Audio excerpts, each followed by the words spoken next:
Selamat malam teman-teman semua. Kita jumpa kembali di webinar film Kerjasama Budaya Tionghoa dengan Bahasa Sinema. Ini adalah pertemuan yang keempat.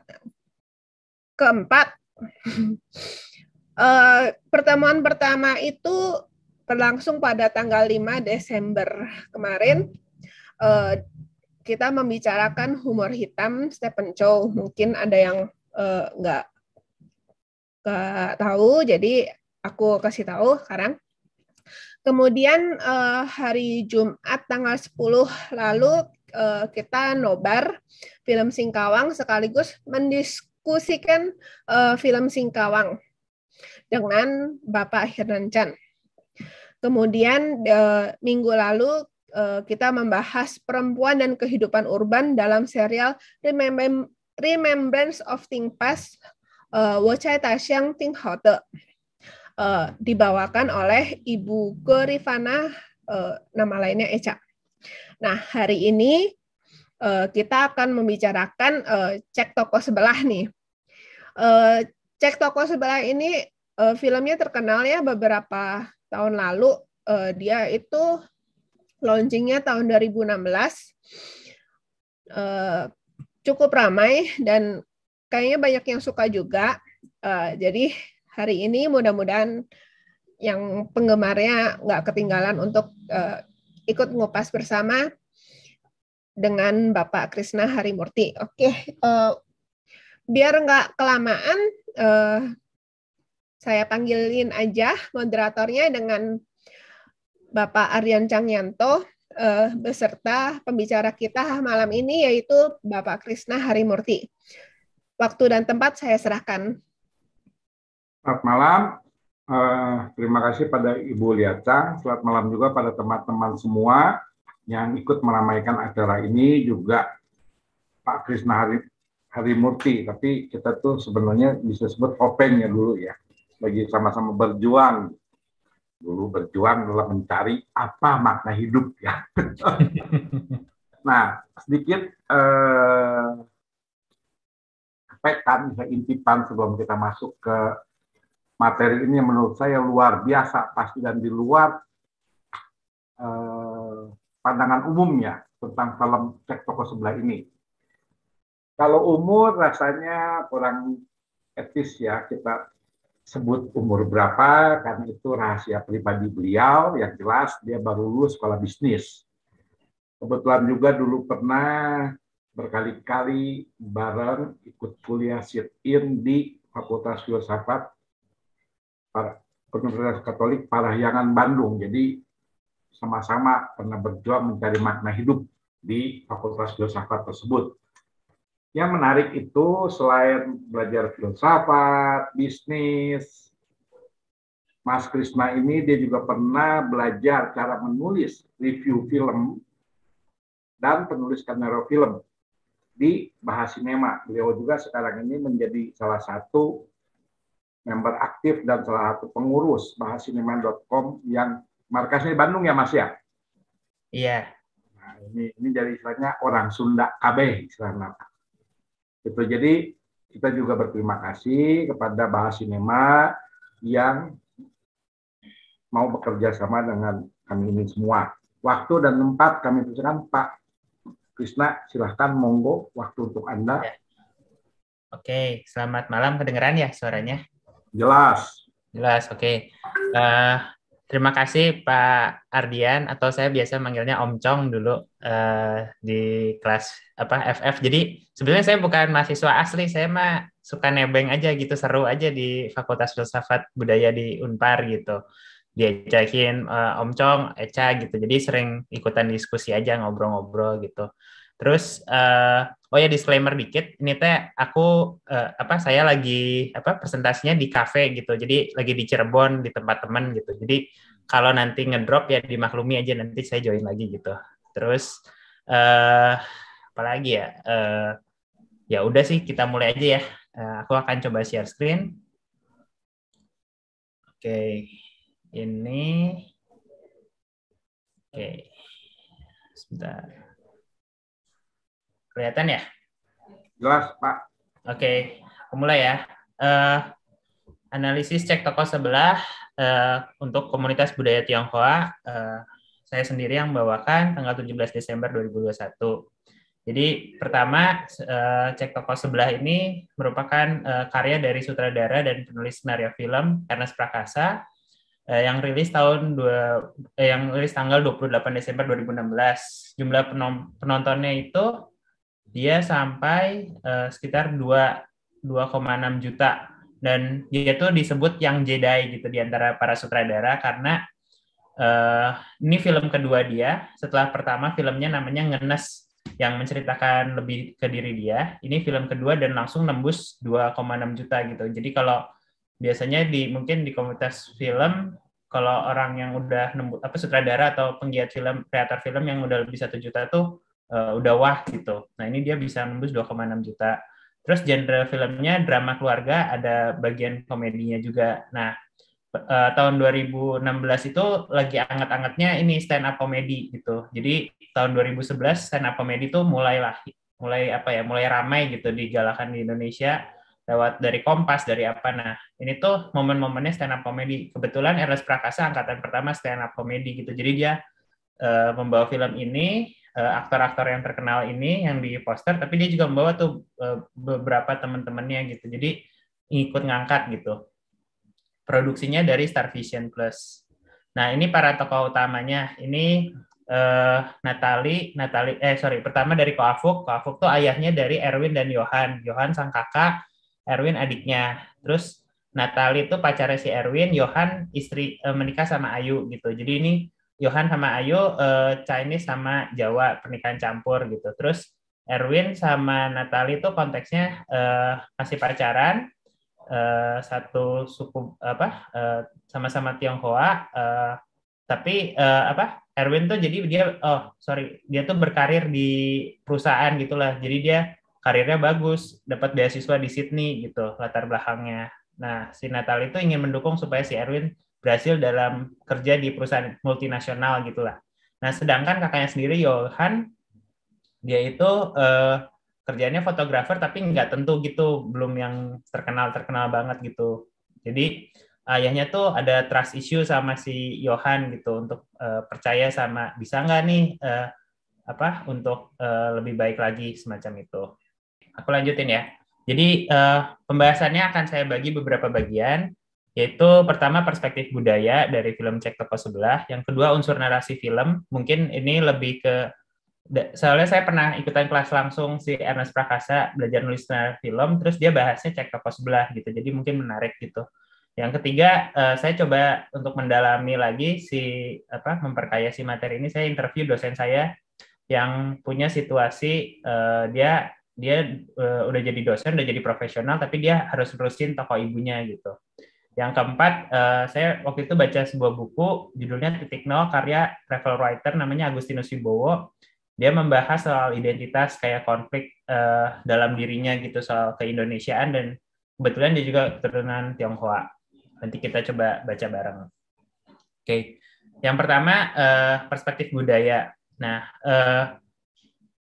ada apa aja sih yang akan dibahas? Ada landscape budaya, terus yang kedua asimilasi ala Orde Baru, yang ketiga tentang bisnis keluarga Tionghoa, yang keempat tentang identitas generasi 2000-an, yang kelima tentang pernikahan atau perkawinan campur, yang keenam tentang totok peranakan.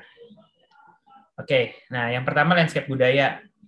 Jadi untuk Indonesia, masyarakat yang beragam, harusnya identitas itu bukan prasyarat untuk bergaul gitu, karena kita Indonesia sangat beragam, dan harusnya jangan jadi identitas untuk bergaul. Kita harus bisa bergaul sama semua golongan lah gitu kasarnya. Nah yang kedua, ketika film itu ada dia dilimitasi atau di supervisi oleh lembaga sensor gitu. Tapi kadang-kadang si lembaga sensor itu bisa jadi alat politik atau alat alat sensor dari rezim atau pemerintahan yang lagi jalan gitu. Jadi untuk apa ya, membatasi misalnya nilai-nilai yang tidak boleh apa keluar dari membatasi nilai-nilai yang nggak boleh keluar dari rezim itu gitu, katakan Orde Baru, jadi dibatasin tuh nilai-nilainya hanya itu aja gitu. Jadi ya penonton juga satu sisi kan bosan ya nonton yang itu aja gitu. Sedangkan untuk masyarakat yang beragam, padahal perlu ekspresi yang beragam gitu. Kita tuh nonton film dengan apa ya, secara mass product kan bisa ditonton dengan banyak orang gitu kan. Itu tuh kita butuh ngelihat film yang justru cerita-ceritanya yang beragam karena kita masyarakatnya beragam gitu. Nah, dan kita harus menyadari bahwa film itu sebetulnya medium yang strategis gitu untuk memperkenalkan budaya atau kita belajar berempati tentang orang lain gitu. Itu film tuh sangat cair gitu di situ, sangat kuat gitu, itu kekuatan film. Nah, banyaknya ketika sebelum Ernest bikin itu film Orang Tionghoa banyaknya perspektif politis gitu. Jadi ya bahas kasus 98 semacam itu. Nah, sedangkan Cek Toko Sebelah itu dia mendalami perspektif psikologis. Jadi gimana sih kehidupan orang Tionghoa sehari-hari, gimana sih jaga toko, gimana sih konflik internal antara ayah dan anak gitu. Itu kayak filmnya itu kayak menceritakan sesuatu yang berbeda pada kebanyakan film Tionghoa lainnya gitu. Itu membawa kesadaran baru nih gitu. Dan menurut ada peneliti di Australia namanya Ariel Herianto, dia kayak peneliti tentang sosial gitu. Jadi dia bilang Cek Toko Sebelah itu jadi simbol, salah satu bukti bahwa kelas menengah muda di Indonesia, jadi dengan berbagai perspektif, bukan hanya etnis Tionghoa tapi berbagai etnis, bahwa lebih sadar tentang keindonesiaan yang beragam gitu. Ini jadi contohnya gitu. Itu saya ambil dari Cinema Poetica. Berikutnya adalah asimilasi Orde Baru. Jadi ini contohnya dari nama tokonya, yaitu Toko Jaya Baru gitu. Yang seperti yang kita mungkin tahu sebagian besar, waktu sekitar tahun 1965-66 itu Orde Baru dia mengeluarkan peraturan di mana kayak budaya Tionghoa atau aksara Chinese itu dilarang gitu. Makanya template-nya toko-toko di Indonesia kan jarang yang memakai nama Tionghoa kayak gitu. Ini contohnya adalah nama ibu saya sendiri gitu. Dia lahir tahun 1955. Nah, sebelum zaman Orde Baru namanya Kue Xiu Xian gitu. Nama sebelum Orde Baru. Terus setelah Orde Baru dia harus ganti jadi Susan Ceciliani Permadi gitu. Karena ya diminta sama pemerintah gitu, ada peraturan. Tapi kan sebetulnya orang apa ya, katakan kalau aku nanya dia nggak merasa cukup nyaman ya nama orang terus dirubah gitu. Cuma ya itu harus dilakukan gitu. Jadi Susan itu nama panggilan dia. Terus Ceciliani nama permandian, kebetulan ibu saya Katolik, dan terakhir Permadi nama keluarga. Itu cuma intermezzo bahwa ada pengaruh dari asimilasi paksa yang dilakukan oleh pemerintah gitu. Jadi banyak merubah sejarah, banyak berandil dalam sejarah orang Tionghoa di Indonesia. Nah, yang berikutnya dari film Cek Toko Sebelah itu kan ada soal bisnis keluarga Tionghoa gitu. Kebetulan untuk meriset ini saya kemarin beruntung bisa mewawancara Ibu Agni. Dia seorang sinolog, juga berkuliah kayaknya di Fakultas Ilmu Budaya di UI gitu. Nah, kemarin aku DM dia, terus aku mau nanya-nanya gitu, mau ngasih materi, dan dia sangat welcome gitu. Terus jadi dia bisnis keluarga Tionghoa kan kadang ada permasalahan siapa yang mewarisi gitu. Nah, dia punya riset di Pontianak, ada UMKM gitu. Jadi ini skala bisnisnya kecil gitu. Bisnisnya tuh bisa aja ditawarkan kepada anak yang berminat gitu. Mungkin kan anaknya belum tentu semua berminat gitu.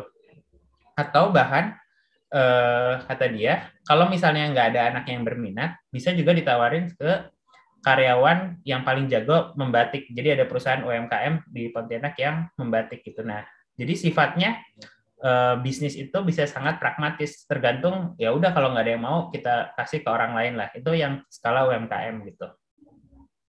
Nah, tentang bisnis juga ada contoh kasus tadi di Pontianak di mana toko seseorang tuh kebakaran gitu, tapi dalam 1 minggu bisa buka lagi gitu.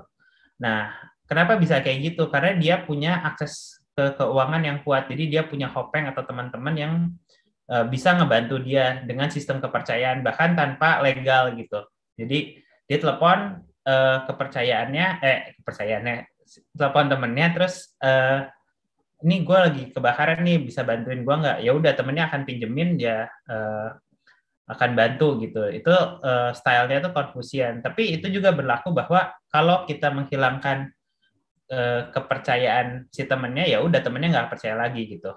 Jadi gimana si bisnis kepercayaan memegang peranan penting dalam bisnis. Demikian juga ketika orang tua ngelihat anak gitu. Kalau kasusnya Cek Toko Sebelah kan ada problem bahwa ayahnya nggak percaya ke si Yohan tuh, kakak pertama tuh, karena ngelihat hidupnya mungkin tanda kutip berantakan lah gitu dianggapnya.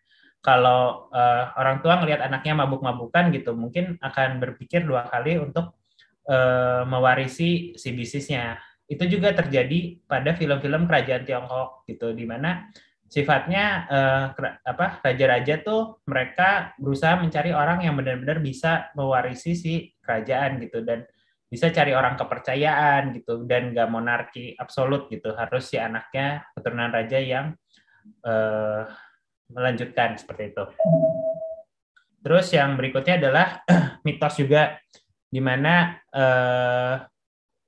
bisnis keluarga Tionghoa ada mitosnya bahwa generasi ketiga menghancurkan gitu. Jadi itu sebetulnya kalau menurut Kak Agni Malagina ini itu mitos gitu. Perusahaan bisnis besar terutama biasanya mereka akan serahkan ke profesional. Akan sangat case by case gitu si mitos tadi gitu. Kenapa? Karena generasi pertama diturunkan ke generasi kedua pun bisa hancur menurut dia. Jadi itu sangat tergantung situasi gitu. Bahkan tapi di Indonesia sendiri family business udah ada yang bertahan 3, 4, 5 generasi gitu. Udah ratusan tahun juga ada menurut dia. Jadi itu sangat case by case gitu kalau generasi mitos ini gitu. Nah, dan itu sistem bisnis yang baik bukan hanya terjadi pada keluarga Tionghoa. Contohnya Chairul Tanjung, Kak Agni bilang, karena dia udah bikin sistem yang profesional waktu itu. Jadi yaitu ini generasi ketiga akan menghancurkan, itu mitos menurut dia. Yang berikutnya adalah bisnis keluarga Tionghoa. Dari filmnya kan tadi si Erwin tuh, jadi ceritanya dia diminta bapaknya nih, si adiknya. Padahal dia udah karirnya bagus, kamu gantiin dong jaga toko ayah gitu. Ketika ayahnya jatuh sakit, dia diminta jaga toko. Padahal si Erwin tuh udah lulusan, dia dapat beasiswa di Sydney, terus diminta untuk jaga toko kelontong gitu. Jadi ada ada istilahnya sekolah tinggi kok mau buat jaga toko gitu. Nah itu ketika aku nanyain ke Agni itu kayak gimana, dia alasannya bisa sangat personal atau internal, bisa alasan bisa eksternal bisa internal, tapi kalau alasan internal tuh sangat personal gitu. Nah contohnya adalah dia punya teman udah kerja di Sosro gitu ya, udah jadi manajer gaji puluhan juta gitu, tapi ketika ibunya minta perusahaannya kalau nggak salah Batik Lagi untuk meneruskan usaha keluarganya gitu, si temennya ini mau meninggalkan si kerjaan yang udah nyaman lah gitu dengan income yang lumayan gitu, dan berbakti sama orang tua. Jadi dia mulai dari awal lagi, belajar ngebatik lagi, padahal dia mungkin nggak ngerti gitu. Nah menurut si Kak Agni itu kenapa? Karena ada nilai-nilai Konfusianisme gitu untuk berbakti sama si orang tua. Nah terus ada bahasan lagi tentang identitas generasi baru atau generasi 2000-an gitu. Sebetulnya kenapa sih perspektif generasi baru Tionghoa gitu terhadap situasi sosial lah gitu. Jadi pertama harus disadari bahwa habis Orde Baru Gus Dur naik dan dia kayak membebaskan simbol-simbol perayaan identitas di komunitas Tionghoa gitu. Nah, tapi generasi baru ini mereka kan terakhir yang konflik yang paling panas mungkin Mei 98 gitu ya.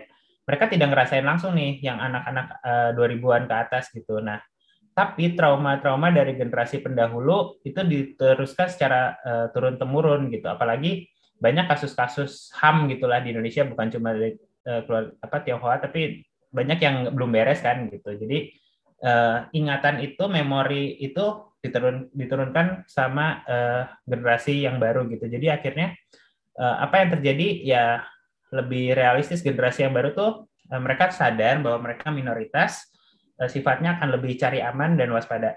Sorry. Dan akhirnya mereka ya udah, aku cari aman aja, waspada. Dan kalau misalnya kita pebisnis gitu, atau kita mau minta izin ke pemerintah atau izin-izin, ya mereka akan menyadari bahwa mungkin tanda kutip dikerjain kayak gitu-gitu, kewaspadaan itu akan disadari gitu, akan ada. Nah, ya udah, pilihannya apa, bekerja sebaik-baiknya gitu dan mengalir sebagai bangsa Indonesia gitu. Karena ya tinggal dan hidup di sini gitu. Itu pilihannya. Kalau kita jadi dosen ya kita bekerja sebaik-baiknya, misalnya jadi dosen atau apa semacam itu. Nah, yang berikutnya adalah perkawinan campur. Tadi kan ada anaknya Ko Afuk, si Yohan sama Ayu kan pernikahan campur kan. Nah, itu tuh belum tentu langsung disetujui sama si Ko Afuk gitu. Ada di narasinya di dalam film gitu. Nah, tapi ketika aku nanya sama Kak Agni, sebetulnya kawin campur itu asimilasi yang sempurna antara dua budaya gitu. Nah, nanti akan balik lagi tuh. Aku kan nanya tuh, si orang tua bahkan terima nggak tuh kalau berbeda budaya, berbeda antar, misalnya Ayunya Jawa, si Yohana Chinese atau Tionghoa gitu. Balik ke personal value si orang tua sendiri. Bagaimana konteksnya menyambut menantu lah gitu katanya. Itu akan balik ke pandangan pribadi gitu. Ya aku punya temen zaman sekarang nikah orang Batak sama orang Chinese, pertamanya susah juga gitu, kayak mungkin orang tuanya agak menjaga jarak, tapi akhirnya sekarang sangat baik gitu. Dan pengalaman orang tuaku sendiri, papaku orang Jawa, ibuku orang Chinese, waktu tahun 80-an ketika mereka mau menikah juga ada trust issue gitu antar keluarga. Ini kok beda gitulah kasarnya. Nah, itu juga sesuatu yang akhirnya dengan proses, dengan itu orang bisa menerima semacam itu.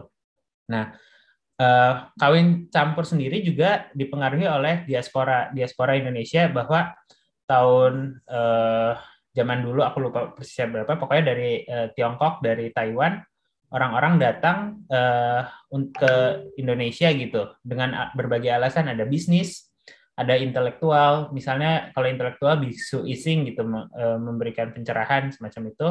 Terus ada konteks politik, misalnya kemarin tuh ada dinasti di China gitu, ada perubahan dinasti dan orang-orang harus pindah gitu karena takut dipersekusi kan dari rezim sebelumnya gitu. Jadi mereka akan pindah ke Indonesia dan konteksnya untuk menghindari bencana gitu. Dan terakhir, perkawinan campur ada soal totok dan peranakan. Nah, ini totok dan peranakan. Ini generasi Cokin mau nggak disebut totok? Cokin tuh istilahnya istilah gaul Jakarta ya, aku bawa. Kenapa sengaja? Karena biar memperkaya aja sih. Biar Cokin tuh artinya Chinese atau Cina atau Tionghoa, kayak bokap, nyokap gitu. Bokap tambah oka gitu di tengahnya. Nah, jadi kalau totok dan peranakan, perkawinan campurnya tuh akan jadi peranakan. Ini menurut Kak Agni semacam itu. Nah, dan totok generasi Chinese baru mau nggak disebut totok gitu. Jadi yang pertama menurut Kak Agni adalah kita harus menyadari bahwa identitas itu sifatnya cair, multiple gitu. Contohnya salah satu orang Tionghoa yang paling yang terkenal satu dekade inilah Pak Ahok gitu, Pak BTP. Dia kan punya beberapa identitas, politisi, tapi dia juga sebagai laki-laki, dia juga sebagai Tionghoa, dan dia juga sebagai nasionalis gitu. Jadi harus disadari bahwa identitas itu sifatnya cair. Cuma memang harus disadari juga bahwa kalau ada konteks kepentingan atau konteks politik gitu, itu bisa terjadi diskriminasi semacam itu. Nah, ini juga ada fenomena di mana generasi baru Tionghoa mau nggak disebut totok. Jadi ada fenomena nih, aku ngobrol sama ada Eca namanya, ada temanku, ada juga di sini, Nah, banyak generasi muda Tionghoa kasih nama anaknya dengan nama Western gitu kan. Aku punya teman namanya Stefani, bahkan macam-macam Owi atau siapapun gitu, lebih ke Western gitu kan. Nah, kenapa sih kok kayak nggak nama Tionghoa lagi gitu? Dan nah itu menurut Kak Agni harus disadari bahwa Indonesia itu kita zaman sekarang kita tuh punya identitas juga sebagai warga global gitu. Jadi itu ada pengaruh dari ya internet, mungkin lebih gampang kita menerima budaya dari luar juga gitu. Jadi itu ada pengaruh dari seperti itu. Nah, tapi tentang totok dan peranakan ini harus disadari juga pada masa prakemerdekaan sampai awal kemerdekaan gitu. Jadi sejarahnya waktu tahun 1949 dan sebelumnya gitu, ada Chinese totok tuh, Chinese tuh ada 3 di Indonesia. Ada Chinese totok yang dari Tionghoa atau Taiwan. Yang kedua Chinese yang peranakan dan mereka pro Western atau Belanda, dan peranakan yang nasionalis. Nah itu sejarah totok dan peranakan. Tapi dia bilang ada case khusus juga, contohnya kayak di Singkawang gitu. Ada komunitas yang menjaga si nilai atau value itu tidak bercampur dengan dunia luar gitu. Misalnya di Kelenteng di mana, dan itu akan value-value Tionghoa akan lebih langgeng katanya seperti itu. Padahal misalnya di Singkawang itu juga dekat dengan teritori atau geografis di daerah lain, kayak lebih dekat ke Singapura atau ke Sarawak, Sabah, Malaysia di atasnya gitu. Itu juga akan mempengaruhi nilai-nilai itu bisa mengkristal atau lebih lebih tidak tercampur lah gitu. Nah, tapi harus disadari bahwa nilai budaya itu akan balik lagi ke masing-masing keluarga gitu.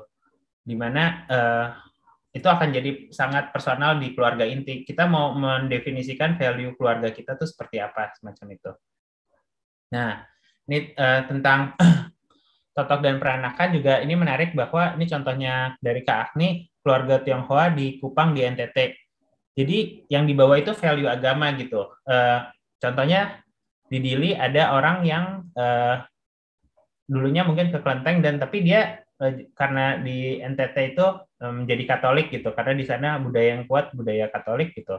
Dan jadinya ada percampuran nih, Dewi Kuan Yin sama Bunda Maria gitu di foto ini gitu. Ada unsur-unsur percampuran itu. Nah, itu menandakan ya ada identitas antara agama si Katolik tadi sama Tionghoa gitu.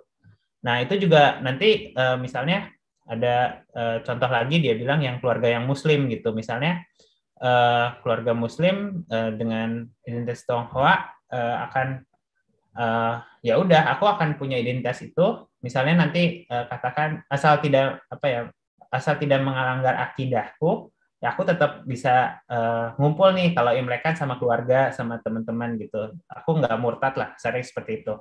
Jadi identitas itu sangat bercampur semacam itu. Oke, mari napas dulu. Kita akan lanjut ke bagian selanjutnya, di mana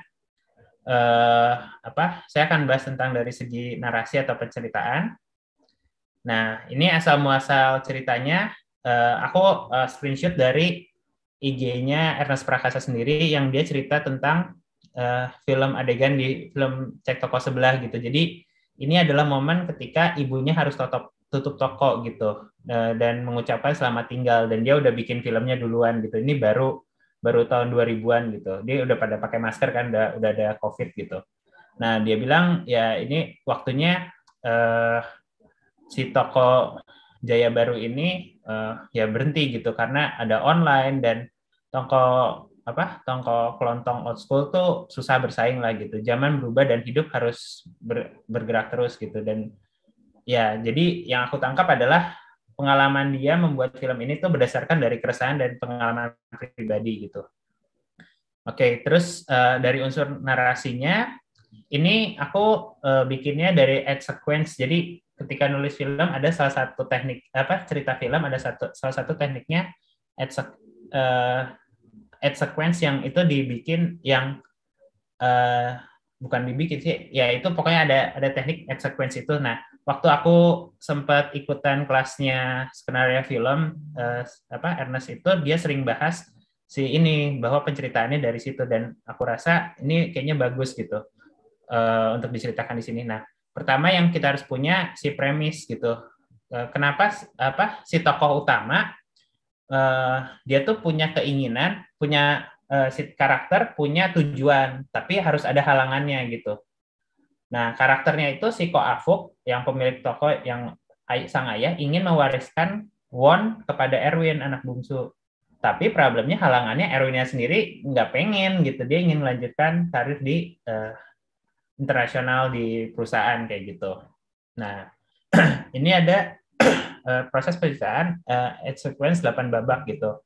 Jadi ada karakter, ada intro, ada inciting incident. Yang kedua yang kanan dilemma and decision. Yang ketiga journey begins karakternya. Yang keempat adalah ada challenge tantangan, ada false victory. FV itu false victory. Jadi di mana sebuah karakter atau perjalanan karakternya itu kerasa menang gitu, tapi nanti akan dijatuhkan lagi. Terus yang kelima, masalahnya akan makin dalam, semacam itu. Terus yang keenam tuh udah defeat atau rock bottom, itu saat terbawah gitu dari si cerita itu. Nah, yang ketujuh adalah resurrection atau revival gitu. Jadi harus bangkit lah gitu proses penyelesaian si masalahnya, dan terakhir resolusi. Nah, si ad sequence ini bisa dipakai dalam berbagai film gitu. Jadi kalau kita mungkin nanti nonton film bioskop atau apa, kita bisa menduga-duga ini tuh bagian yang mana gitu. Si false victory-nya itu kerasa menangnya si tokoh di mana, terus nanti dijatuhin lagi kayak gitu-gitu. Nah, ini si alurnya gitu. Jadi pertama perkenalan karakter, terus nanti meningkat naik gitu si ceritanya gitu. Terus sampai act 2 itu udah mulai meningkat, sekuen 3 perjalanan dimulai, terus nanti sekuen act kedua ini false victory udah meningkat, terus nanti tiba-tiba masalah akan makin tinggi, terus turun, dan akhirnya sampai sekuen 6 akhir tuh dia udah di rock bottom tuh masalah-masalahnya, dan nanti dia nggak punya cara lain untuk deal dengan itu, dia harus naik ke atas gitu sampai akhirnya selesai. Kurang lebih alurnya gitu. Nah, di cek toko sebelah sendiri ini aku coba bahas. Jadi pertama ada pengenalan karakter gitu, si Ernest, si kakaknya, si ayahnya gitu. Nah, sekuen 1 ditandai dari inciting incident, kejadian yang membuat harus berubah gitu, dari pengenalan karakter itu berubah semuanya jadi masuk ke cerita tadi gitu. Nah, tandanya apa? Perubahan itu adalah waktu Ko Afuk jatuh sakit, lalu ketemu Erwin dan memintanya melanjutin toko gitu. Jadi itu jadi momentum gitu. Terus yang kedua muncul dilema dan decision gitu. Si Erwin sama si pacarnya tuh bersih tegang karena ya Erwinnya nggak enak kan nolak permintaan ayahnya. Tapi si Natalie nggak ingin karirnya Erwin keganggu gitu. Tapi akhirnya keputusannya Erwin tetap akan melanjutkan toko ayahnya selama sebulan seperti itu. Nah, terus yang sekuen 3, journey begin and early obstacle gitu. Jadi journey begins-nya ya si Erwin mulai jaga toko gitu. Dia dapat masalah-masalah dengan pegawai, dengan kepusingan dia harus ngurusin bond, dengan permintaan customer yang macam-macam gitu. Ada istilahnya dari premisnya itu dijalani di sini gitu.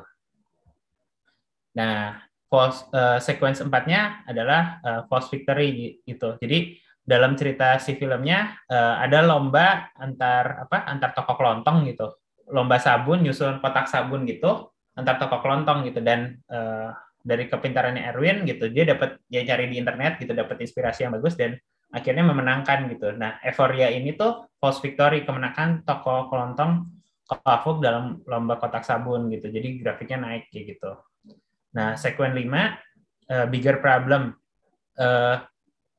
itu alurnya akan turun. Jadi setelah naik akan terjadi masalah-masalah. Interview Erwin di Singapura ternyata berhasil gitu. Ternyata udah sebulan ternyata dia lolos nih untuk ke perusahaan jenjang karir di Singapura gitu. Si pacarnya Erwin tuh konflik lagi nih, maksa lu harus keluar gitu. Kamu harus keluar dari toko ayahmu gitu. Terus Erwinnya jadinya ya karena janjinya cuma sebulan ya dia minta pamit ke ayahnya. Akhirnya si Ko Afuknya sedih gitu. Terus, nah sekuen ke-6-nya David dan Rock Bottom nih, masalahnya makin dalam gitu. Sang ayah si Ko Afuk memutuskan untuk menutup toko gini yang udah bertahun-tahun dia geluti. Terus ada memori tentang istrinya bangun waktu awal ngerajut bersama, sedih dan jatuh sakit gitu. Terus tokonya akhirnya dijual ke perusahaan properti namanya Robert gitu. Udah ditampilkan pada cerita sebelumnya, udah mau ditawar tapi ditolak-tolak. Akhirnya ya udah diterima aja gitu, udah karena udah siapa nih yang akan ngelanjutin gitu. Terus karyawan-karyawannya akhirnya diberhentiin gitu karena tokonya udah dijual kan. Terus puncaknya adalah ketika ayahnya jatuh sakit lagi di rumah sakit, kakak beradiknya ini malah berantem gitu karena merasa si Johan lu tuh udah diuntungin atau dibantuin sama, udah dikasih sama ayah kesempatan tapi kok nggak dimanfaatkan. Tapi kan si Erwin juga pengen berkarir gitu, itu juga nggak salah kayak gitu. Nah akhirnya sekuen 7-nya yang Revival and Final Battle, Erwin dan Johan bekerja sama gitu. Akhirnya mereka berdamai dan ngalahin si Robert gitu dengan membatalkan penjualan toko. Nah karena ceritanya komedi juga bisa konflik penyelesaiannya akan bisa diselesaikan secara komedi gitu.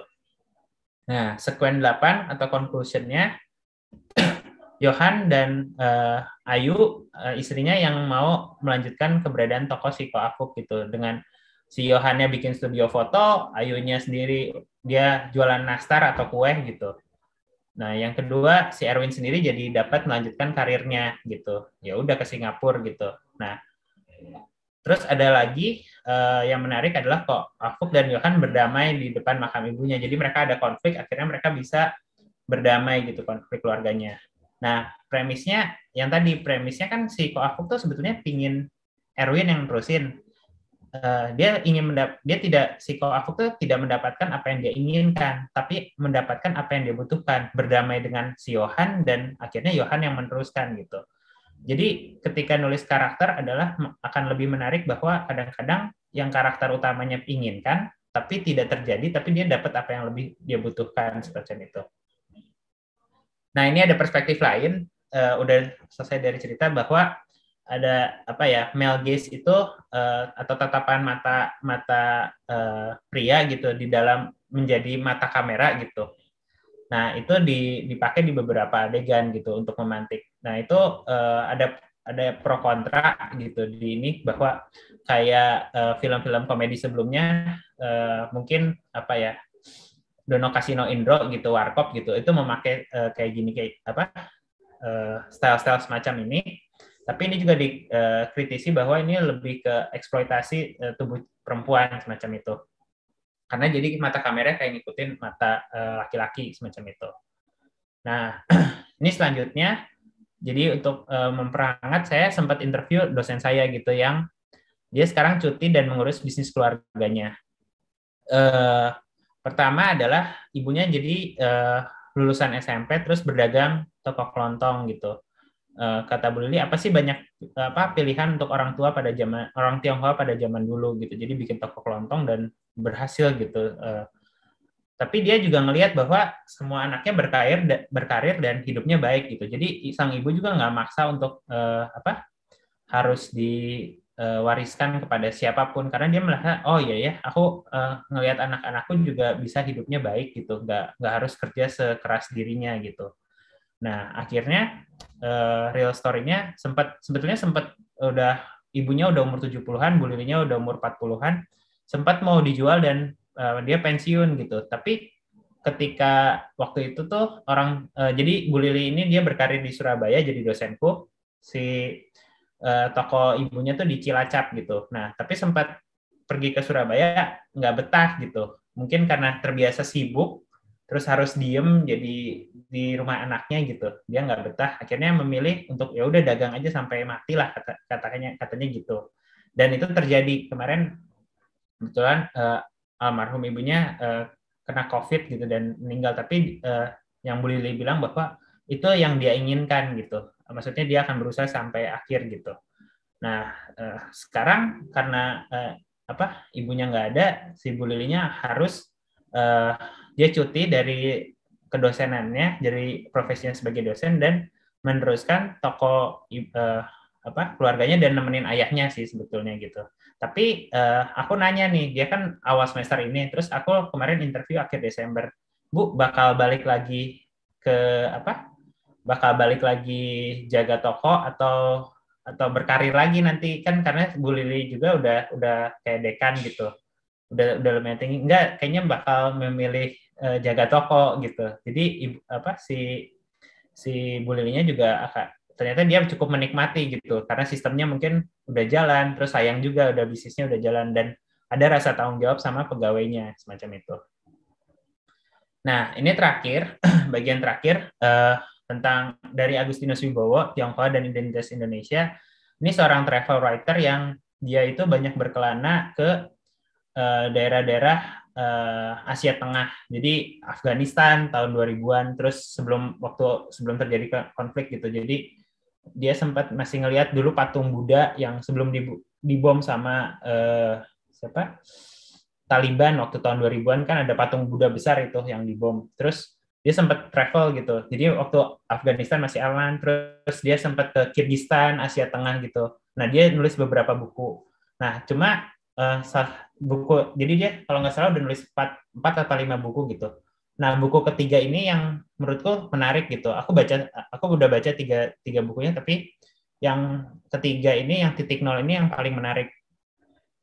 Aku cuma pingin bacain aja sih. Jadi mungkin refleksi aja buat kita semua. Jadi ini aku ambil dari bukunya titik nol, halaman 413 sampai 417.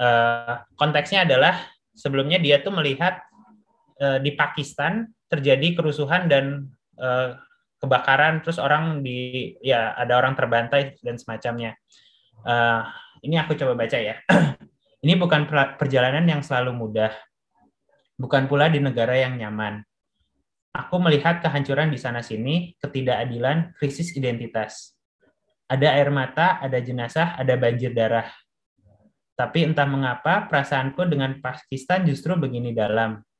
Bersama kehancuran ini aku menangis. Bersama mogok massal, hatiku ikut sunyi dan dingin. Bersama bencana yang bertubi-tubi, aku berbaur dalam semangat perjuangan. Dalam carut-marut kehidupan di sini, aku pun terlarut dalam dunia mereka. Selama ini, aku memang melintasi negeri-negeri yang relatif lebih miskin dan menderita dari kehidupanku di Indonesia. Tentu, di satu sisi, ini akan membawa perubahan pada caraku memandang keindonesiaanku. Indonesia memang bukanlah negeri yang sempurna. Namun, perjalanan membuat aku semakin menghargai tanah airku sendiri, bangsa dan identitasku, masa lalu dan hari depanku. Juga hal-hal yang tak pernah kusyukuri sebelumnya, seperti sinar mentari tropis atau langit biru, air yang melimpah dan pantai yang membuai, kebebasan berpikir dan demokrasi. Namun, inti perjalanan bukanlah melihat penderitaan negara lain untuk mensyukuri keberuntungan diri. Perjalanan itu sesungguhnya adalah belajar menatap cermin. Kusadari sejak meninggalkan Tibet, gaya perjalananku pelan-pelan berubah. Dalam perjalanan, memang pada awalnya kita belajar menghilangkan diri. Tapi pada akhirnya kita justru menemukan dan menjadi diri. Di awal perjalanan, kita melihat negeri-negeri yang antik dan eksotik, tapi semakin lama kita berjalan, yang kita lihat justru adalah gambar kemanusiaan kita sendiri.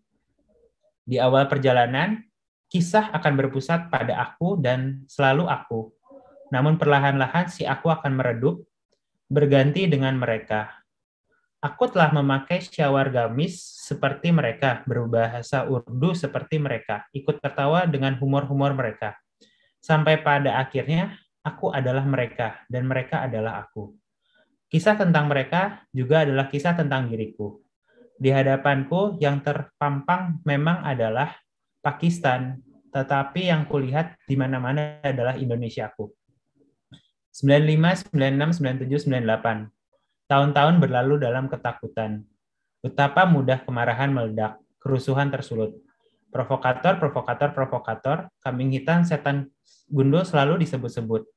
Seluruh negeri membara, tak ada siapapun yang bisa menjamin hari esok kita masih menghirup udara. Di Rengas Dengklok, rumah-rumah dan toko-toko milik orang Tionghoa di bumi hanguskan, juga wihara-wihara dan gereja. Gara-gara seorang Tionghoa marah-marah tidurnya terganggu panggilan sahur. Di Pekalongan, toko-toko Tionghoa habis terbakar gara-gara seorang sakit jiwa merobek Al-Quran. Ujung Pandang, Pamanukan, Lombok, Solo, dan Krasakan, Medan, Belawan, Losari, dan Sumbawa, satu persatu kota Nusantara menjadi lautan api. Menambah daftar panjang lembaran hitam sejarah pembantaian negeri kita di penghujung abad ke-20. Agama berbeda, warna kulit berbeda, derajat berbeda, membuat minoritas bagaikan hewan yang menunggu hari penyembelihan. Tokoh-tokoh dijarah, kerja keras seumur hidup bisa lenyap hanya dalam hitungan menit. Masih untung kalau hanya nyawa tidak sampai melayang. Dibayangi ketakutan, orang hanya bertahan dengan segala cara. Pengungsian, perjalanan jauh ke luar negeri, sesungguhnya hanyalah wujud ketidakberdayaan. Kami sekeluarga tidak akan kemana-mana. Mau kemana lagi? Paspor tak punya, uang tak ada, toko juga tak mungkin ditinggal. Mama memanggilku dan adikku menceramahi bahwa sekarang keadaan lagi gawat. Pulang sekolah harus pulang langsung ke rumah. Jangan sampai bertengkar dengan siapa-siapa. Peringatan ini khusus buat adikku yang sering menjadi jagoan di sekolah. Mamaku cerita soal anak temannya yang terjebak di kerusuhan. Karena matanya yang sipit langsung membangkitkan kemarahan massa yang sudah mengacungkan kepalan tangan. Dalam keadaan genting, massa mengajukan pertanyaan, "Nyo, kamu cinta Cina apa Indonesia?" Kalau kamu ditanyai seperti itu, bisa nggak kamu jawab? Tanya Mama. Indonesia, kataku. Indonesia, kata adikku.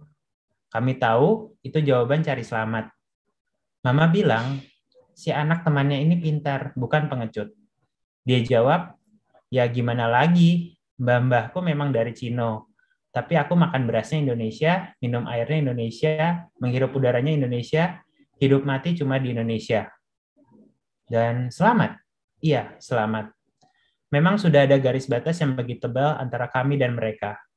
Pertanyaan identitas siapa aku yang selalu kami pendam dalam hati selama ini, kini harus dibenturkan pada realita. Jawaban yang salah, maka ganjarannya adalah nyawa. Demonstrasi adalah kata seram. Pemilik toko paling takut demo. Begitu mau demo, serentak semua toko tutup seperti kura-kura membenamkan kepala dalam tempurung. Demo sudah menyerang kota-kota tetangga di Jawa Timur. Histeris Mama bercerita. Ada teman di wihara yang bilang toko punya teman-temannya ludes di jarak perusuh. Kok tidak tutup saja, tanyaku. Tidak bisa, kata Mama. Perusuh itu memang punya cara. Mereka kirim orang pura-pura jadi pembeli toko, tanya ini itu, nggak pergi-pergi. Begitu demo datang, toko sudah tidak bisa ditutup. Dan puluhan orang yang lebih banyak lagi langsung menyeruak masuk, semua dijawab uang dirampok, toko dibakar. Masih untung tak sampai mati. Aku bergidik. Kapan giliran Lumajang kota kita? Bagaimana kalau itu terjadi pada rumah kita? Kita pindah saja ke Jakarta, ibu kota pasti aman, di sana banyak tentara. Bodoh kau, kata Mama. Tempat yang paling aman itu justru yang paling tak aman. Buat apa takut? Semua harus dihadapi, kata Papa.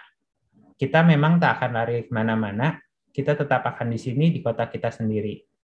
Papa sudah mencopot pegangan pintu ruko kami supaya tidak bisa dipasangi rantai besi lalu ditarik dan dirobohkan massa. Sudah pula dibubuhkan tulisan cat besar-besar pribumi. Hanya itu yang kami bisa seraya berdoa agar nasib tragis tak menimpa. Oh, mengapa harus terlahir berbeda? Sekian dari saya, terima kasih. Luar biasa sekali dari Mas Krisna ini pembahasannya. Ada beberapa poinnya. Saya lihat yang menarik di sini dari perspektif antropologi budaya, saya lihat ya. Ya memang kita harus sadari bahwa identitas itu berlapis-lapis. Tidak pernah ada identitas yang tunggal. Ini simpulan saya yang pertama. Kemudian juga film sebagai media itu juga bisa sebagai sarana edukasi ataupun sarana propaganda. Contohnya bagaimana? Misalnya pada sebelum Orde Baru ada beberapa film itu bernuansakan mungkin yang seperti tadi Mas Krisna bilang, lembaga sensor film itu mengandung unsur-unsur pesan-pesan politik, di mana beberapa film yang bernuansa ketionghoaan itu yang saya ingat dan saya tonton itu ada 3. Pertama itu Putri Giok, kedua itu Sakura dalam Pelukan, ketiga itu Lebak Membara.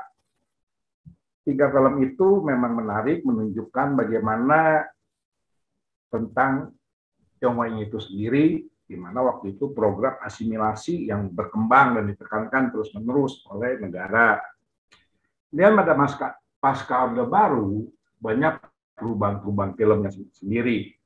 Misalnya yang tadi yang dibahas oleh Mas Krisna, Cek Toko Sebelah, dan lain-lain. Tapi ada berapa film-film yang menarik yang dua pertemuan sebelumnya yang dibahas itu ada film Singkawang yang menunjukkan satu yang berbeda. Kemudian ada film mungkin Thailand Kung atau bahasa Indonesia Thailand Gong. Itu film yang dari sudut berbeda juga. Nah, masalahnya itu yang paling menarik, Mas Krisna ini menceritakan nama yang sebagai identitas yang berubah dan memiliki dampak mungkin dampak psikologis gitu, seperti film Aryani Darmawan gitu ya. Dan yang menarik itu dirangkumnya 3 poin itu mengenai analisanya dari Bu Agni, yaitu mengenai pragmatisme dalam bisnis, kemudian trust atau kepercayaan, dan ada satu hal lagi, trust itu dalam bentuk gotong royong.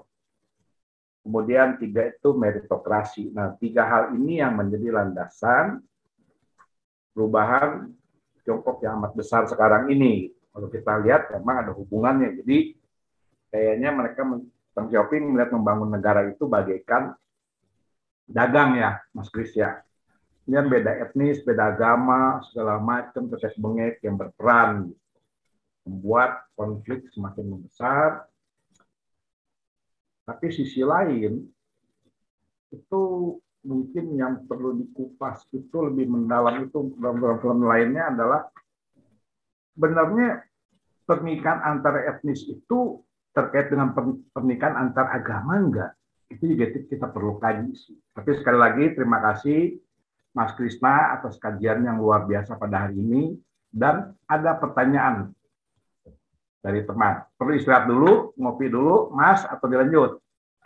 Bebas, boleh lanjut juga. So, saya boleh tanya ya, Kris ya. Jadi gini, menarik sih Cek Toko Sebelah itu, tapi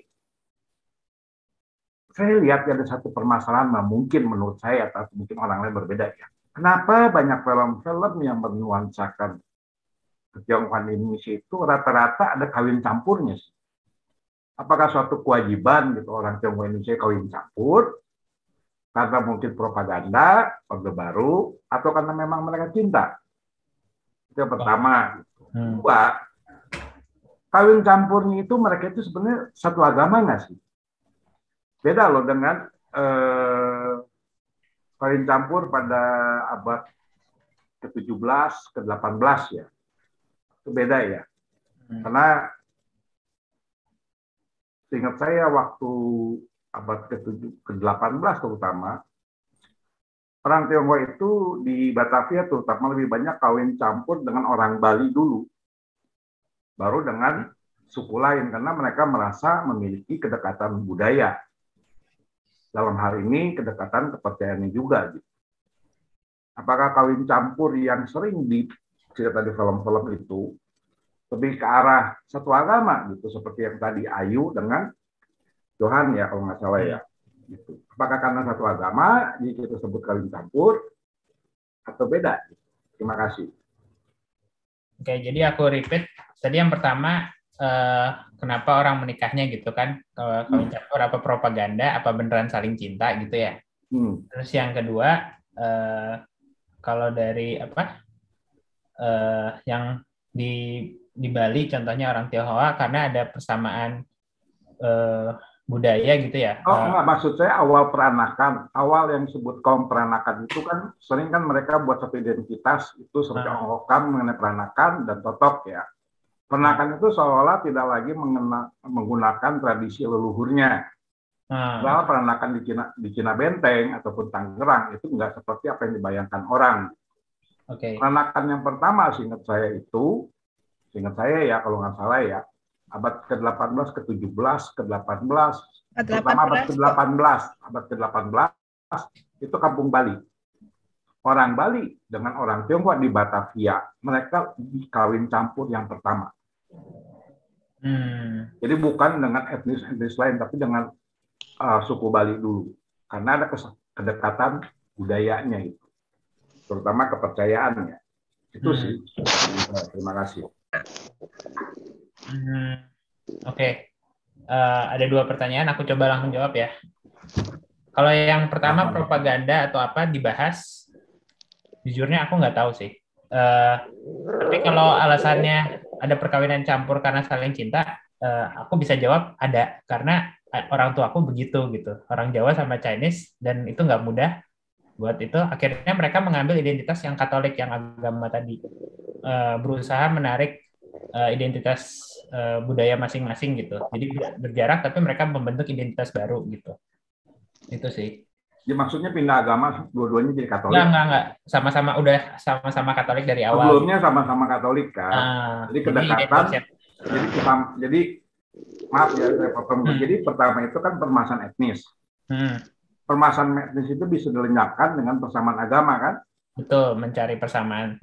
Persamaan agama kan yang dibangun kan? Betul. Jadi kan memang ada satu, saya sering bilang begini sama teman-teman kadang kalau ngobrol ya. Kadang-kadang lucu ya, kalau beda etnis, itu kalau ditentang itu diskriminasi. Tapi kalau beda agama, ditentang itu nggak disebut diskriminasi. Disebutnya itu akidah agama. Lucu kan? Ya. Jadi, makanya saya kadang-kadang kalau lihat film-film yang banyak kan film Tionghoa itu pasti ada kawin campurnya gitu. Mayoritas gitu. Boleh kita cek lah, banyak film itu tentang kawin campur gitu. Soalnya apa ya, ada satu question mark, gitu, pertanyaan besar gitu. Apakah orang Tionghoa itu harus kawin campur agar bisa diterima sebagai bagian dari bangsa Indonesia, atau kawin campur itu suatu keniscayaan yang harus dilakukan orang Tionghoa? Ya, kalau aku nangkep sih ya, kalau yang aku kan nanya Bu Agni tadi kan, sinolog itu, dia bilang si kawin campur itu adalah sebuah asimilasi yang sempurna gitu. Jadi itu proses yang sangat yang memang itu mencampurkan 2 budaya sih yang sangat berbeda gitu. Terus dia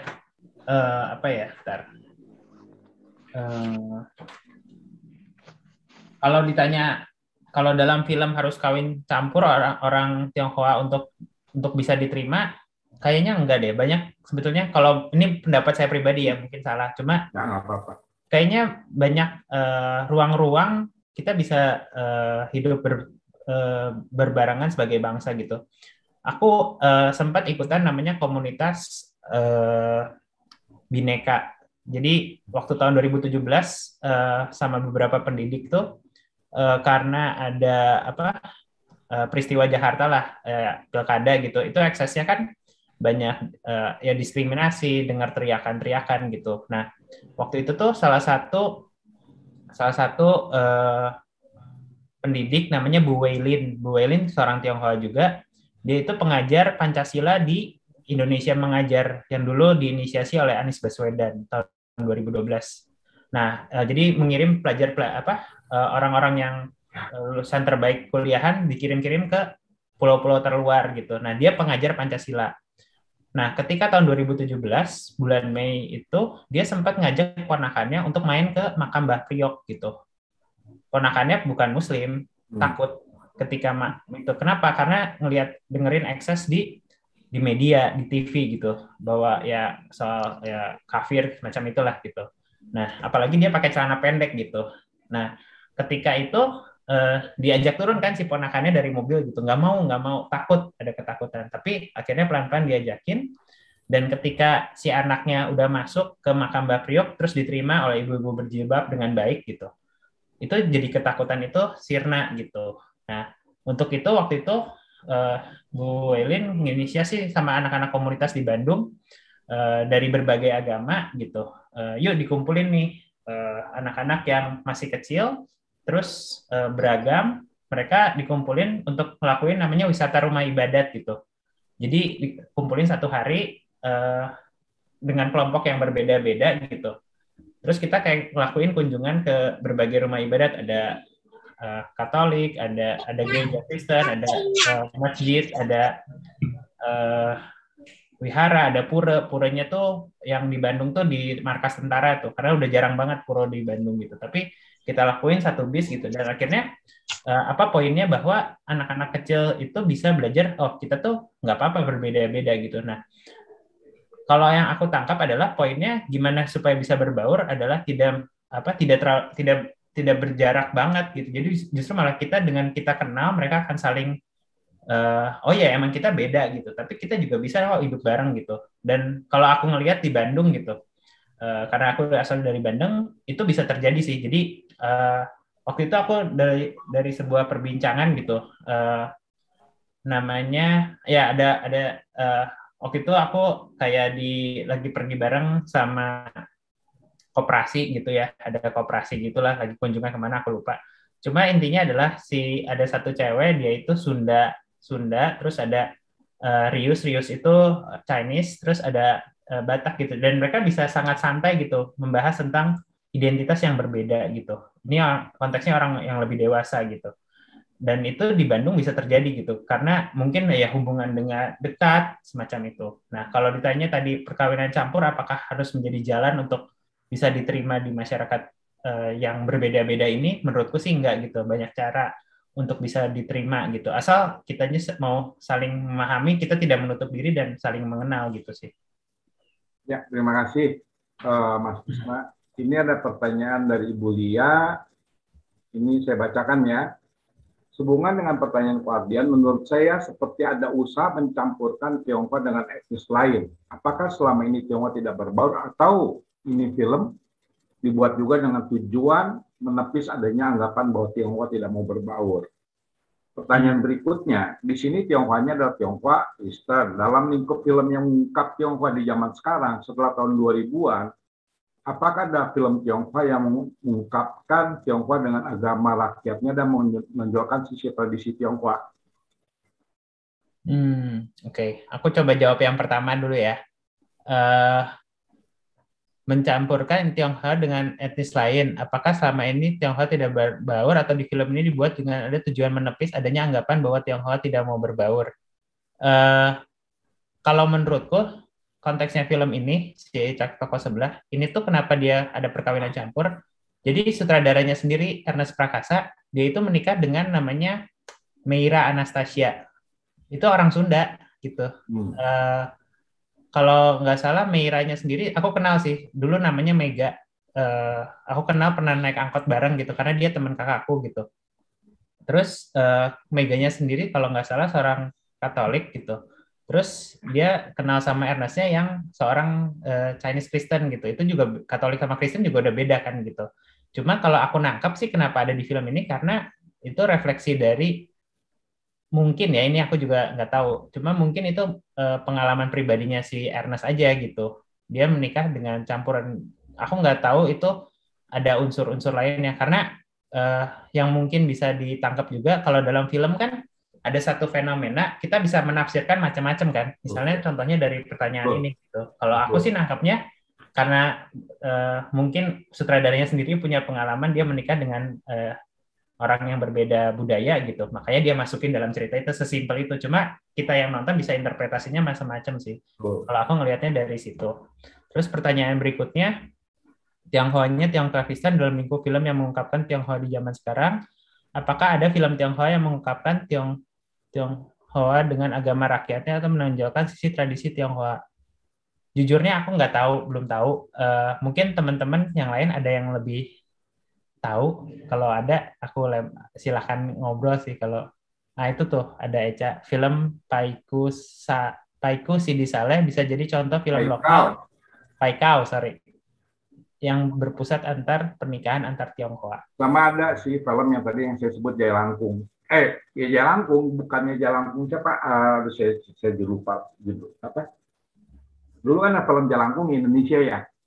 Saya lupa tuh siapa ya yang ini Jaya Langkung. Saya tulis aja, saya ketik. Itu Jaya Langkung dari sisi perspektif budaya Tionghoa yang full. Gitu. Itu filmnya. Yang Paikau saya belum tahu sih. Teman dari saya. Oh, itu ada Robi, Anak Naga Beranak Naga, dokumenternya Aryani Darmawan, ada seniman Gambang Kromong di Jakarta yang menikah dengan Muslim, istri Tionghoa, suami Muslim. Banyak, jadi ya ada beberapa film. Beberapa film sih, ya memang ya. Oke. Nah, itu tadi yang Pak Bun Saukong tentang krisis identitas. Mungkin ada Pak Bun Saukong. Tadi maksudnya gimana tuh? Ya, maksudnya bagaimana ya Pak Bun? Maksudnya sekarang orang Tionghoa itu jatuh dalam krisis identitas diri nggak gitu maksudnya? Maksudnya jadi mempertanyakan aku apakah orang Tionghoa gitu? Krisis identitas diri gitu.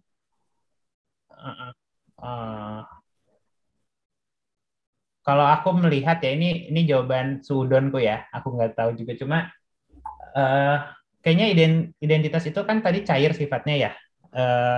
Seseorang tuh bisa punya banyak genre gitu.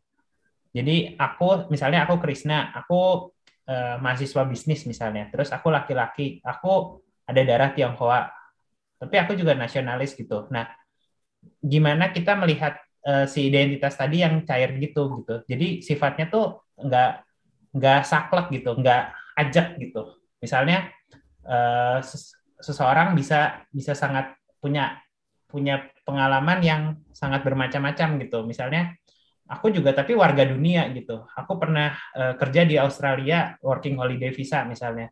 Oh ya, aku juga warga dunia, part of the world. Terus misalnya itu efeknya, oh ya nanti aku punya anak, aku mau pakai value negara orang yang aku temu misalnya waktu aku kerja di Australia misalnya. Jadi sifatnya identitas itu sangat multiple dan cair gitu. Nggak aku hanya seorang Tionghoa atau aku hanya seorang Jawa atau aku hanya seorang politisi atau aku hanya seorang apa seperti itu sih. Kalau aku nangkap, mungkin yang lain bisa nambahin. Atau menurut Pak Bun Sokong gimana? Bagaimana Pak Bun? Oke, terima kasih pembawarannya. Sangat bagus. Oke. Ini bukannya pertanyaan kali ya, tapi pernyataannya. Mana tuh? Atau dari Ibu Liasang. Itu memang ada yang kawin campur, sepupuku juga ada yang kawin campur. Tapi kalau kebanyakan film dan cerita-cerita itu isinya soal kawin campur, bikin pertanyaan why, ada insert something kah?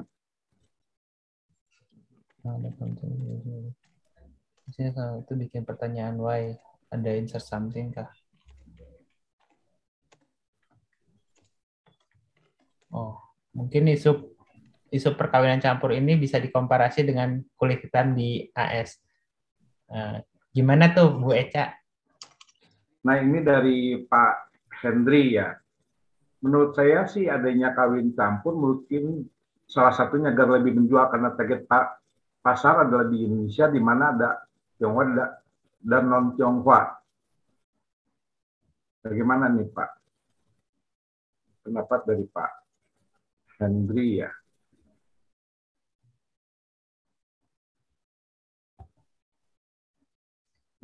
Oke. Menurut saya salah satunya agar lebih menjual karena target pasar Indonesia di mana ada orang Tionghoa dan non Tionghoa. Mungkin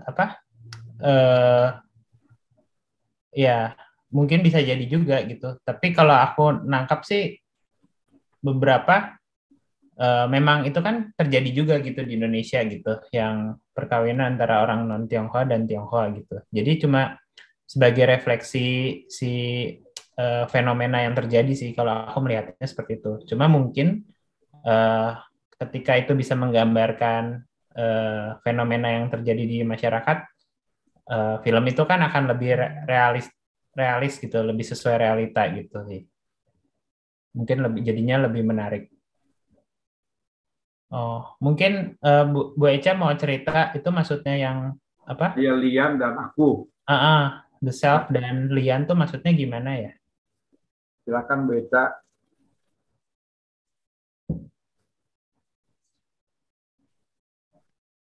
Halo Chris.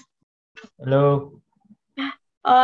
Ini aku sebetulnya agak spekulasi aja sih, karena aku membandingkan sama film-film Hollywood atau ya Amerika lah intinya, atau film Eropa, misalnya film Jerman atau film Prancis yang memperlihatkan pernikahan antar etnis gitu, atau misalnya pernikahan antar imigran gitu. Aku ngebayanginnya sendiri sih semacam upaya nunjukin mungkin betul gitu ya, ada betulnya gitu yang diomongin Om Chong tadi soal upaya asimilasi gitu. Entah itu memang mungkin kayak Ernest sendiri gitu yang memang ngalamin itu sebagai pengalaman hidupnya, atau mungkin juga bisa dianggap sebagai bagian dari katakanlah propaganda gitu, seperti spekulasinya Om Chong tadi gitu. Aku inget misalnya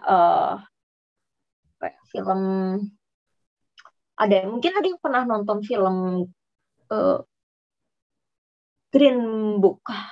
Ada yang pernah nonton film, belum lama sih filmnya, 2018 film pemenang Oscar, best filmnya Oscar tahun 2018, mungkin ada yang pernah nonton.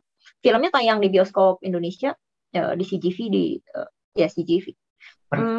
Itu film bukan pernikahan ya, lebih kayak persahabatan ya, bromance lah ya, persahabatan antar laki-laki gitu, antara kulit hitam yang kelas atas secara ekonomi, tapi kelas bawah dalam arti sosial gitu karena kulit hitam, dan laki-laki kulit putih yang secara sosial dia ya tentu saja ada di kasta atas karena dia kulit putih, tapi di kasta sosial, di kasta ekonominya dia ada di bawah karena dia bekerja sebagai driver, sebagai supir dari si orang kulit hitam gitu. Jadi memang di film itu dilematis, dalam artian di satu sisi film itu nunjukin bagaimana percampuran antara kulit putih dan kulit hitam gitu. Tapi di saat bersamaan juga semacam tadi seperti itu dengan spekulasinya Om Chong gitu soal upaya untuk nunjukin soal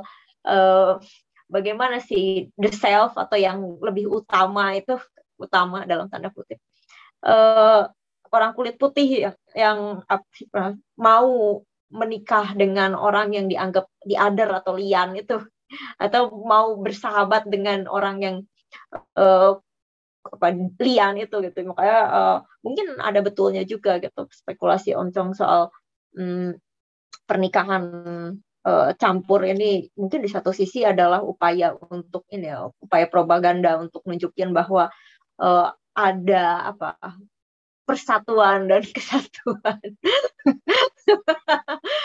Upaya mungkin ya aku menduga-duga gitu, atau mungkin juga bisa dibaca berbeda gitu, dalam artian misalnya aku ingat beberapa tahun lalu sempat ada film tentang pernikahan orang perempuannya kalau nggak salah orang Jawa, laki-lakinya orang Padang, atau terbalik laki-lakinya orang Padang, perempuannya orang Jawa. Aku agak lupa, filmnya udah agak lama.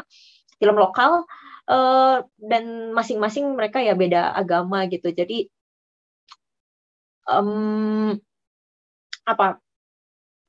siapa si tokohnya gitu, si tokohnya ini jadi orang tidak terlalu tertarik, tidak terlalu memberikan atensi pada misalnya beda suku yang sama-sama dalam tanda kutip pribumi gitu. Sementara kalau misalnya antara lagi-lagi pakai istilah Orde Baru, pribumi dan non-pri gitu, kita akan lebih punya atensi lebih gitu ya. Jadi aku sendiri pikir mungkin pembacaannya bisa berbeda dalam artian ya ini sama aja, sama seperti misalnya film yang membahas pernikahan Padang dan Jawa gitu, atau Jawa dan Sunda gitu. Mungkin juga bisa dibaca seperti itu. Terus tadi film yang tadi sempat dibahas itu Paikau, itu juga film aku nonton di 21 gitu, jadi filmnya karyanya Sidi Saleh. Itu film berpusatnya di dalam komunitas Tionghoa gitu, jadi nggak membicarakan soal orang di luar komunitas itu, dan ceritanya sendiri adalah tentang pernikahan. Lebih tepatnya adalah pesta pernikahan. Dan filmnya sendiri ada suasana seperti film laga atau film thrillernya dari film klasik, film Hong Kong laga klasik gitu ya. Aku nggak pas nonton, tapi mungkin itu bisa jadi contoh kasus bahwa tidak semua film tentang Tionghoa harus bicara di wilayah kultural asimilasi yang semacam itu gitu. Bisa jadi juga bisa jadi juga berpusat di dalam keluarga Tionghoa sendiri. Mungkin itu sih yang ingin aku komen. Terima kasih Bu Eca, itu cukup baik juga sih penjelasannya. Ya memang kalau melihat film-film tahun 80-an, mungkin Anda ada yang pernah nonton Putri Giok? Belum ya? Eca juga belum ya? Apa judul aslinya, Om? Putri Giok. Aduh, itu sebelum film Taiwan. Bukan, film Indonesia 1980-an atau 1990-an, saya lupa. 80 ya itu ada film kayak gitu? Iya, yang cerita asimilasi, kawin campur. Itunya Sindunata bukan? Lupa, itu film udah lama banget. Putrinya. Oke, ada komentar lagi. Aku pernah baca novel, itu kalau nggak salah juga judulnya Putri Giok itu. Seingat aku yang nulis itu Sindunata apa gitu ya? Itu ceritanya modernnya. Oh, modernnya. Cerita modern. Nggak tahu. Putri Giok gitu. Jadi ada beberapa film dulu itu ya kurang lebihnya begitu sih. Jadi memang, jadi kalau dalam hal ini ya mungkin kita perlu seperti yang Eca bilang ya, film-film seperti itu ya kita perlu, ya memang satu sisi asimilasi itu udah terjadi ya kalau saya bilang ya. Saya kadang-kadang suka ngomong gini, kamu berasimilasi nggak? Saya udah jawab, saya udah asimilasi lidah kok. Kalau nggak ada sambal nggak bisa makan, itu namanya. Kalau saya jawabnya sederhananya gitu. Oke, teman-teman ada pertanyaan lain? Mungkin silakan mau bertanya langsung. Mungkin mau nambahin sedikit yang asimilasi. Kalau nggak salah tuh berapa tahun lalu yang soal darah itu tidak ada yang benar-benar murni gitu. Orang Indonesia itu memang ya kan kadang ya ada penelitian yang orang itu bahwa nggak ada yang benar-benar asli gitu. Udah ada campuran-campuran. Memang ya mungkin permasalahannya karena budaya itu, apalagi budaya Tionghoa itu selalu dikaitkan dengan genetika ya. Padahal kalau kita mempelajari itu budaya Tionghoa nggak ada kaitan dengan genetika sebenarnya. Nggak ada kaitannya dengan genetika itu. Jadi kalau bicara murni-murnian ya nggak relevan gitu ya. Relevan. Ini ada pertanyaan dijawab ya oleh pertanyaan dari Pak Bun Saukong ya. Tadi saya sempat simak mengenai tabu 3 generasi keluarga yang akan bangkrut, sumber dari mana? Ini udah dijawab oleh Pak Krisna itu sendiri, dan memang itu ada 2 ya, dan memang udah menjadi common belief dalam keluarga orang Tionghoa gitu. gampangnya generasi pertama yang membangun, generasi kedua yang mengembangkan, generasi tiga yang berfoya-foya menghabiskan. Kan kurang lebih intinya seperti itu yang sebut 3 generasi kan. Sebenarnya itu maksudnya Pak Bun. Iya sih, banyak. Itu Iya betul. Yang tadi yang dimaksud itu. Tuh, ada yang lain ada pertanyaan? Silakan buka mic. Waktu kita tinggal sedikit lagi. Siap juga Pak Krisna capek-capek di Cirebon. Lagi ngapain Mas? Panggil Akang Kang. Ada pertanyaan kok dari Oh ya. Di era internet ya sekarang, label identitas masih relevan atau semakin tergerus dan irrelevan? Nah ini pertanyaan yang bagus nih. Ya, menarik nih. Oke, internet label identitas masih relevan atau semakin tergerus dan irrelevan? Tergantung ya. Aku melihat ada dua arah itu. Justru identitas itu semakin ada tarik menarik gitu. Semakin kita warga global gitu, kita tahu ada kejadian di negara apa gitu, dan kita bisa sangat into atau bersimpati dengan fenomena yang terjadi di tempat lain gitu, yang sangat jauh gitu dari kita. Tapi kita juga punya identitas dalam diri kita, misalnya yang sangat relevan tuh, misalnya identitas sebagai seorang Indonesia aja, Olimpiade aja. Waktu medali emas kita dapat, aku sih ngerasa terenyuh gitu. Terus rada-rada wah lagi pandemi, terus kita bisa dapat emas tuh si Gracia Poli sama siapa pasangannya itu. Aku itu ke identitas keindonesiaanku kena tuh. Aku ikut terenyuh gitu. Oh ya lagi pandemi, lagi susah, ada anak bangsa gitu yang bisa ngasih prestasi medali emas kayak gitu. Nah, satu sisi, tapi kita lihat juga bahwa identitas yang tadi tuh sifatnya cair gitu. Kita juga bisa relate, misalnya kalau misalnya aku isu pro lingkungan gitu. Mungkin aku bisa sangat relate dengan orang siapa yang bawa isu, siapa sih yang orang anak kecil yang cewek di Skandinavia, Greta ya.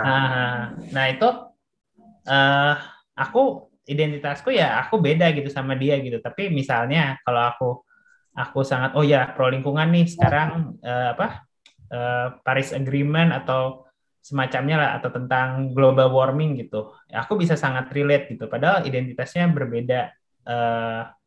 Jadi kayaknya akan sangat di dinamikanya di dunia internet cair sih menurutku, bisa sangat kita relevan, bisa jadi malah irrelevan juga gitu. Kita bukan aku warga dunia aja gitu, bukan karena satu isu aku ya udah aku sepakat dengan si Greta itu misalnya, atau di satu sisi malah dia bisa sangat identitas yang misalnya kalau lagi pemilu sangat kental gitu, yang aku pro ini kayak gitu. Menjawab nggak tuh atau bikin? Mungkin sekedar share ya pengalaman saya ya, Mas Krisna nggak apa-apa ya. Iya silakan. Jadi waktu kalau pengalaman, kalau kita keluar negeri, entah sekolah, entah mungkin jalan-jalan, mungkin lebih terasa sih jalan-jalan dan sekolah ya mungkin ya. Pas ketemu dari mana, dari Indonesia, itu beda loh rasanya. Jadi waktu kita keluar negeri, itu identitas itu sebagai Indonesia itu melekat. Tapi waktu kita di Indonesia sendiri, identitasnya beda lagi. Iya. Kang dari mana, Kang? Gitu kan? Oh iya, berarti orang Sunda. Identitas memang beragam, gitu, cair gitu. Di Indonesia kita kayaknya nggak pernah bilang teriak-teriak saya orang Indonesia. Saya akan bilang saya orang Jawa, orang Sunda, dan dari Sunda dan Jawa pun tanya Sundanya mana? Pariangan, Bandung, Cianjur. Ya, jadi identitas itu beragam. Tapi dengan adanya internet ini, batas-batas itu mulai melenyap, seperti tadi pernyataan dari Mas Krisna. Tapi ya itu, menurut saya sendiri sih, saat kita ketemu dengan sesama kita di tempat yang asing, ya mungkin identitas keindonesiaan kita akan keluar gitu secara spontanitas. Itu sih kalau menurut saya ya. Bahkan yang orang Indonesia sekalipun misalnya bertemu gitu di Amerika lah kita ngomong, oh Indonesia sebagai negara, tapi lebih kental lagi dari mana? Bandungnya di mana? Itu lebih erat lagi. Tapi intinya identitas itu kan apalagi identitas budaya ya, pengakuan diri dulu yang paling pertama ya. Itu aja sih menurut saya.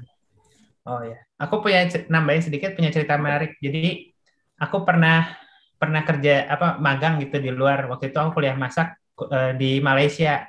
Malaysia tuh ada 3 identitas suku bangsa yang besar, Melayu, India, dan Chinese gitu. Tionghoa. Nah, gitu. di sana sih. Nah, muka aku kan ada muka sipit-sipit dikit lah, Chinese. Tapi aku nggak bisa bahasa Mandarin gitu.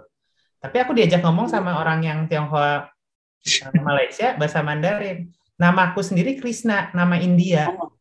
Tapi aku ngomongnya cuma bisa bahasa Melayu tuh. Nah, jadi kayak ada, wah ini orang agak aneh gitu kayaknya ngelihat ya. Maksudnya identitasnya jadi, ya aku ngerasain itu lucu aja sih gitu waktu itu.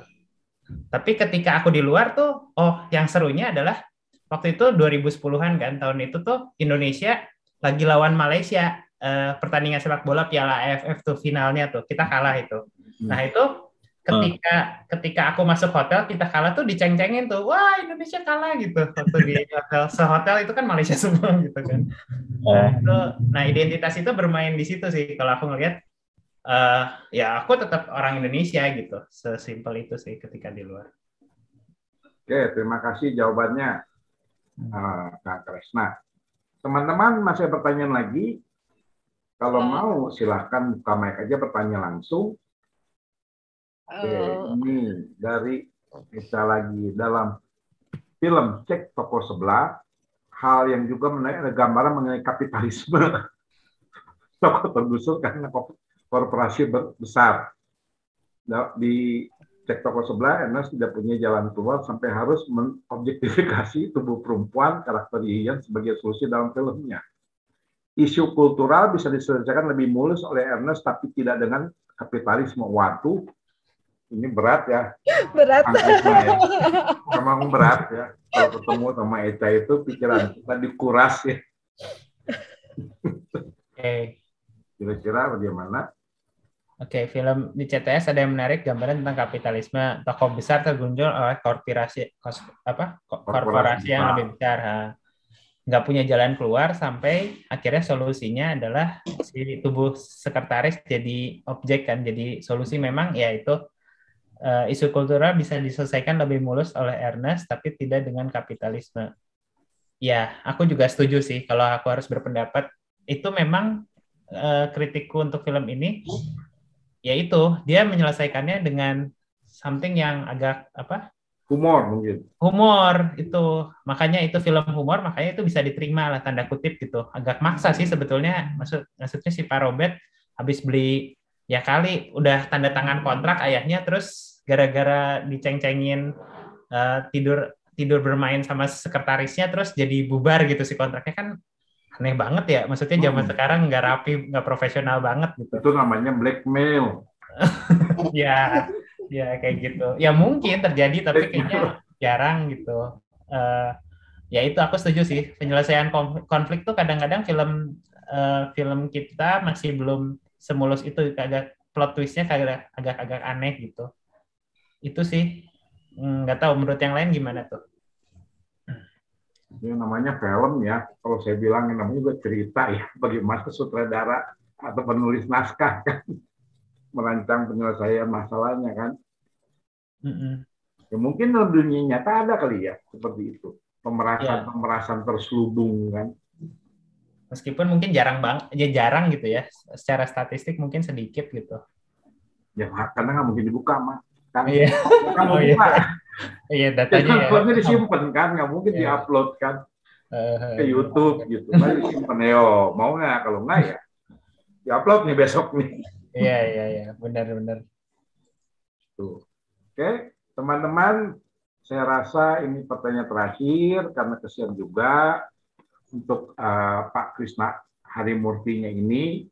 terima kasih atas sharing yang begitu menarik mengenai Cek Toko Sebelah. Oh ya, sekedar mengingatkan, di Netflix itu ada serial Cek Toko Sebelah loh. Itu serial ya, tapi saya belum nonton. Mungkin abis ini saya harus nonton. Gitu. Oke, terima kasih teman-teman. Terima kasih Pak Krisna Harimurti. Saya kembalikan lagi kepada MC. Bu Lia, silahkan. Terima kasih banget Pak Krisna atas sharingnya. Terima kasih ya Pak Krisna. Terima kasih Pak Ardian. Terima kasih Pak Krisna, menarik nih. Teman-teman, kita foto bersama dulu yuk. Mohon dibuka kameranya masing-masing. Ya, Oh iya, Ibu Dewi, boleh dong sebelumnya Ibu Dewi, silakan Bu Dewi komennya dulu. Oh iya, Ibu Dewi apakah ada komentar? Ada Pak Hingguan juga. Pak Hingguan, Dewi. Ini menarik soalnya nih Cek Toko Sebelah. Kita lagi bahas film ini, kebetulan dua-duanya juga penikmat film nih setahu saya. Ya, selamat malam, terima kasih. Terima kasih sekali ya Pak Krisna, sangat menarik sekali pemaparannya. Mungkin saya ingin kembali sedikit aja mengenai masalah yang tadi ditanyakan, apakah sedang ada krisis identitas ya. Kita kembali lagi melihat bahwa kalau identitas itu kan cair deh ya, dan dia sangat tidak hanya satu, tapi bisa banyak sekali kan. Jadi sehingga ketika dikatakan krisis identitas itu, ya identitas yang bagaimana gitu yang sedang terjadi itu. Jadi tidak bisa sedang berada dalam krisis atau apa, karena memang itu kembali lagi kepada masing-masing individu menempatkan dirinya sedang berada di dalam identitas yang seperti apa, seperti itu. Jadi masalah krisis identitas itu juga tidak bisa hanya bisa dilihat secara umum, tetapi harus dilihat dalam kasus-kasus, kemudian di dalam komunitas yang seperti apa, di dalam hal seperti apa, seperti itu. Karena memang itu sangat macam-macam. Dan juga kembali lagi, saya juga setuju sekali bagaimana kenapa kalau film-film itu memang ada yang dibuat asimilasi yang sempurna. Mungkin kalau saya sendiri malah nggak setuju ya dengan pendapat yang seperti yang asimilasi yang sempurna. Tetapi ya mungkin itu pendapat boleh berbeda ya, dan juga lebih ke arah propaganda sebetulnya ini. Kalau misalkan ada perkawinan-perkawinan campur di dalam yang diangkat dalam sebuah perfilman itu. Jadi memang kita bisa melihat bagaimana film sebagai sebuah karya itu juga menjadi suatu sarana propaganda ya dalam hal ini. Mungkin dari saya cukup itu saja. Terima kasih. Sangat menarik ya Pak Krisna pemaparannya. Terima kasih. Selamat malam. Terima kasih Bu Dewi. Pak Hingguan, silahkan. Kebetulan beliau juga dekan. Selamat malam semuanya. Mohon maaf saya terlambat. Ternyata lupa saya itu kalau ada hari Jumat. Terus saya juga belum nonton filmnya ini. Harusnya nonton dulu baru dibahas ya. Tapi tadi mengenai krisis identitas itu menarik ya. Zaman sekarang sepertinya sudah tidak ada lagi itu tidak ada krisis lagi. Karena pemerintah sudah mengakui kan identitas Tionghoa itu ada di Indonesia. Buktinya kita tahun baru Imlek kan jadi hari libur, itu sudah satu itu. Kemudian yang menarik lagi, nama saya juga bangga dengan nama saya yang ketionghoaan itu ya sudah dari dulu sudah itu saja, tidak pernah ganti-ganti. Walaupun memang sudah dibuatkan nama Indonesianya, tapi tetap saja itu saja yang diakui begitu. Jadi tidak usah bicara tentang masalah krisis identitas lah. Kita sudah identitasnya sudah orang Cina, warga negara Indonesia, begitu sudah. Tidak apa-apa. Berikutnya lagi barangkali itu mengenai perkawinan campur ya. Tadi saya juga setuju dengan Ibu Dewi untuk asimilasi, saya rasa saya juga tidak setuju, kurang setuju. Waktu zaman Orde Baru, memang itu adalah sebuah solusi dan dianjurkan untuk orang Tionghoa ini berbaur dengan orang Cina, tapi itu tidak berhasil itu karena beda dari budayanya saja sudah beda itu. Jadi sulit sekali itu. Nah Indonesia kan negara Bhinneka Tunggal Ika ya sudah juga banyak beragam juga. Buktinya mereka bisa, kita juga bisa begitu. Itu sih dari saya. Jadi kalau ada film yang mengenai perkawinan campur, ya buat saya kurang begitu menarik ya kalau mengasimilasikan orang Tionghoa dengan orang Indonesia. Sebetulnya ada film Kwetekpa itu Bunga Ros dari Cikembang juga, itu juga mengenai perkawinan campur ya temanya, tapi itu ya tidak menarik begitu. Itu kan jadi tidak, dari novelnya dan filmnya juga tidak begitu bagus jadinya. Seperti itu sih, itu pendapat saya. Cukup, terima kasih semuanya. Terima kasih Pak Ingguan. Sekedar perkenalan, Pak Ingguan ini dia pengajar di sastra Cina dan budaya ya Pak ya? Iya, di bahasa Mandarin dan kebudayaan Tiongkok, Universitas Danau Persada. Ibu Dewi juga pengajar di sana, jadi mereka dua-duanya paham banget sih. Jadi terima kasih juga mereka berdua ikut hadir. Oke, terima kasih Pak Krisnamusti, terima kasih teman-teman, terima kasih Eka dari juga Bahas Sinema, jangan lupa perlu diketik ya.